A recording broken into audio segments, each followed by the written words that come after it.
भगवान श्री राम कल्याण करके आगे जनकपुर की ओर बढ़े हैं। और जब प्रभु श्री राम ने प्रतिज्ञा को पूरा किया है, धनुष को तोड़ा है,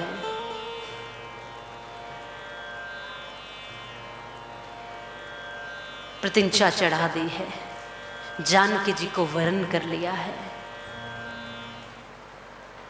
प्रभु श्री राम कदम कदम पर धर्म की रक्षा कर रहे हैं। प्रभु श्री राम कदम कदम पर धर्म को धारण कर रहे हैं। और एक बात आप सब समझ लेना कि धर्म को हम धारण करेंगे तो धर्म हमको धारण करेगा, धर्म को हम रक्षित करेंगे, धर्म हमको रक्षित करेगा, और धर्म को हम मार देंगे तो धर्म हमको मार देगा। विवाह इत्यादि सफल हुआ, संपन्न हुआ, और एक बेला आई विदाई की। श्री राम का विवाह जानकी जी के साथ, लक्ष्मण जी का विवाह उर्मिला जी के साथ, भरत जी का विवाह मांडवी जी के साथ, और शत्रुघ्न जी का विवाह श्रुतकीर्ति जी के साथ, चारों भाइयों का विवाह संपन्न हुआ।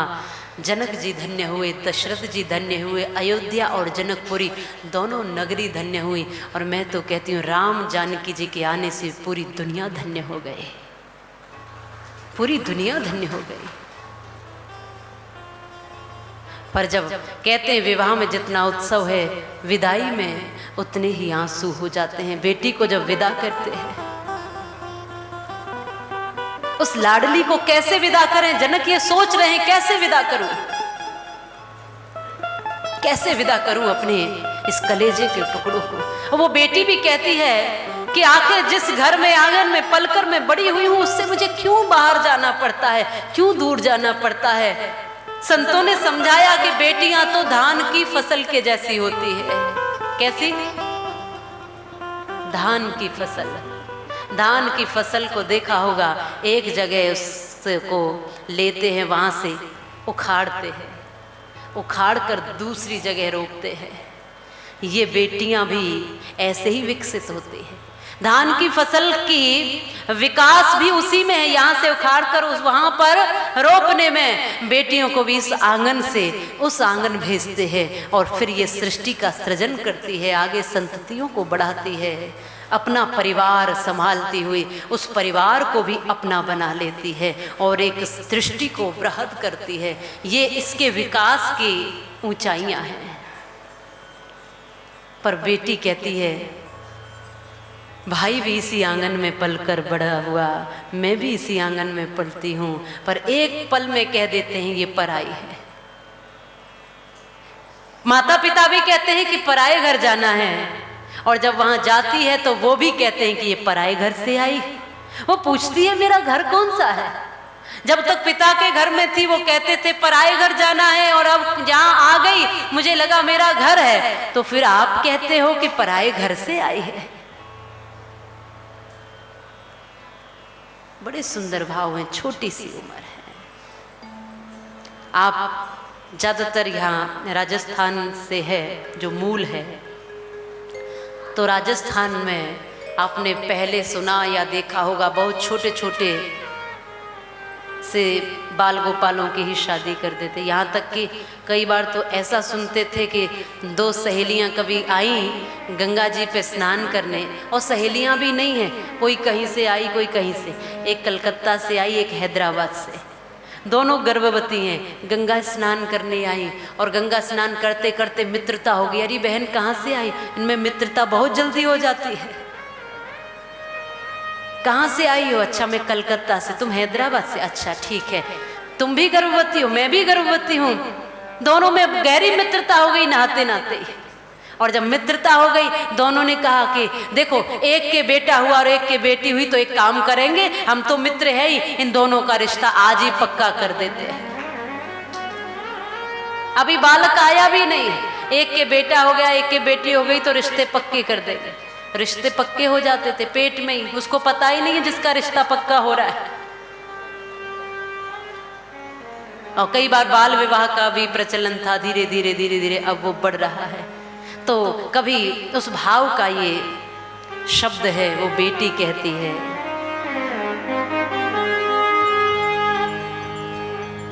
छोटी सी उम्र पर नाई रे बाबोसा, करो थारो काई में कसूर हो, करो थारो काई में कसूर।